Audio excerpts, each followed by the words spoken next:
પુસ્તક તો ઘણું વાંચ્યું, હવે શું કરું? હાલો નીચે જઈ આવું.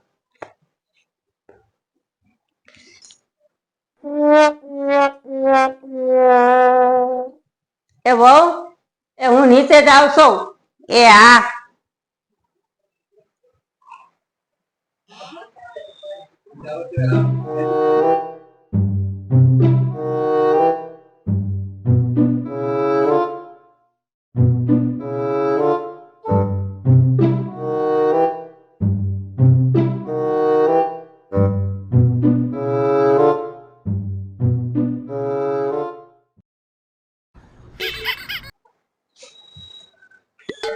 એ છોરી અહીંયા આવતો. હા બોલો ને બા. સીધ જાશો? દેણું દડાવા જાઉં છું. જાડુ દળાવા જાય કે ઝીણો? જાડુ દડાવા જાઉં છું. હમણાં 2 દી પહેલા દળાવા જતી, તમારે 2 જણાને એટલું બધું જોઈ? આ ડોહીમાં પાર્કિંગમાં બેઠા બેઠા પંચાયત જ કરવી થાવ.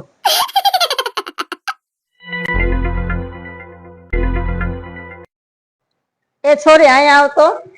સીધ જાશો? બા શાક લેવા જાઉં છું. રોજ રોજ શાક લેવા જા, તારે કેટલું શાક જોઈએ છે?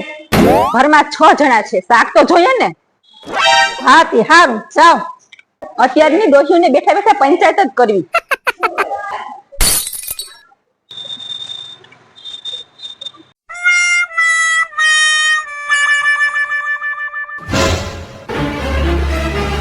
એ સોની ઉભી રે.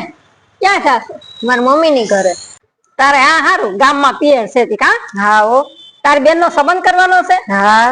અમારે એક ભાણેજ છે, 70 વીઘા તો જમીન છે. ના અમારે ખેતીમાં નથી કરવું, અમારે ધંધા વાળામાં કરવું. એમાં તને શું વાંધો? ના મારા મમ્મી ને તો ધંધામાં જ કરવું. આ ડોહી ને તો નકરી પંચાયત જ કરવી. થોડીક વાર પછી.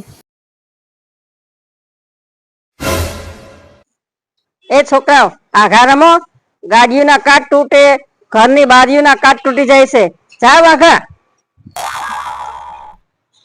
હું ડોહીમાં આખો દી ટક જ કરતા હોય. છોકરાને શાંતિથી રમવા દ્યો ને, તમારા છોકરા મોટા થઈ ગયા એટલે. છોકરા હવે ખીજાય કેજો. અત્યારના છોકરાને તો કઈ કહેવાતું જ નથી, એની માઈ ઉપરાણા લઈને આવી જ જાય. એ સોનલ બેન. હા બોલો ને. તમારા બા નીચે બેઠા બેઠા બધાની પંચાયત જ કરતા હતા. હું જાતી તો મને પૂછતા હતા.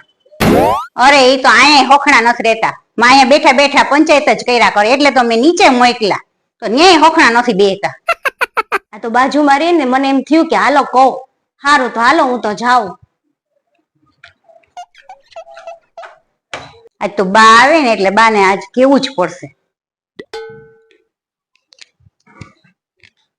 બા તમે નીચે બેઠા બેઠા હું બધાની પંચાયત કરતા હો? બાજુવાળા બેન કેવા આવ્યા હતા કે તમારા બા બધાની પંચાયત જ કર્યા કરે. હું ક્યાં કોઈની પંચાયત કરું? મેં તો ઓલા બેન ને ખાલી પૂછ્યું કે ક્યાં જાવ છો એમ. એમ કોઈને ના પૂછાય, કોઈને ના ગમતું હોય છાણું બેહાય, નકર પછી હું નીચે નહીં જવા દઉં, અહીં બેજો ઘરમાં. હા ઓ